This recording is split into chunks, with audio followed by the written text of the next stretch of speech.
Growing questions about whether the downfall of General David Petraeus was justified as we learn more about the investigation from the FBI that uncovered his affair. Let's bring in Brian Todd. He's working this part of the story for us. You're getting new information, Brian. Wolf, we are. And, you know, when you look at it in the overall, the scandal spread from a case of one-on-one harassment to the top levels of government with two prominent officials involved. It's now leading to some serious questions about why it was pursued so thoroughly and whether it should have been. The affair was between two consenting adults. So far, no criminal wrongdoing has been found, no breach of national security. Paula Broadwell's emails to Jill Kelly were angry, jealous in tone, according to sources, but did not threaten violence. But now a CIA director has been brought down, and a top general is being investigated. And many are asking, did something amounting to maybe nothing spark an FBI investigation? A lot of people don't understand that and are shocked to believe that if they send something on the internet to somebody that the other person doesn't like, that they may get their emails investigated. Questions are now being raised about the motives of an FBI agent involved. The agent, the first person Jill Kelly approached about Broadwell's emails, had previously sent photos of himself shirtless to Kelly. That's according to a U.S. official who says that agent was never part of the case. Still, the New York Times reports the agent did, quote, nose around the case until his superiors told him to stay away. Obviously, the fact that he keeps asking about it indicates to the other agents that he shouldn't be asking this. It's none of his business, really, to know what another squad is doing. How unusual is that kind of behavior inside the Bureau, and how, it would depend how frowned upon is it?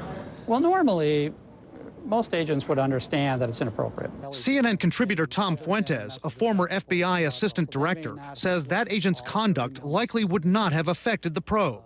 So what would have pushed the investigation this far?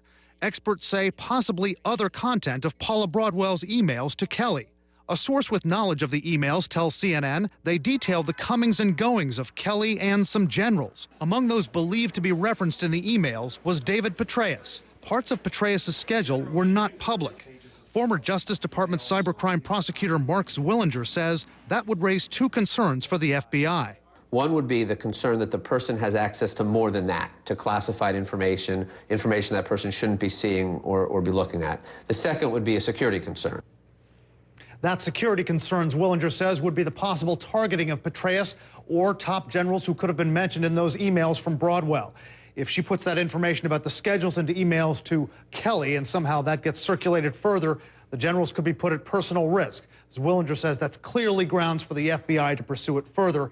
FBI officials have not commented on this. A U.S. official says it was proper to investigate the case based on the concern over the harassing emails. Wolf. Does the FBI routinely investigate these harassing emails? Mark Zwillinger says the FBI is now devoting more and more resources these days to investigating cyber harassment cases, to investigating cyber stalking cases. He says they don't so much go after these one-on-one cases that are a little less threatening, more mildly threatening, which this appears to be. He says clearly there's something more here, and he believes it's that information about the comings and goings of the generals that's in those emails that Paula Broadwell sent. That, in his mind, sparked the investigation to go further, and he says it was grounds to do that. Brian, thanks very much. So if a top general has an affair, is it also a crime under military law? The answer might be yes. Is it time for a refresher course from the top down? Stay with us. Lots more news happening right here in the Situation Room.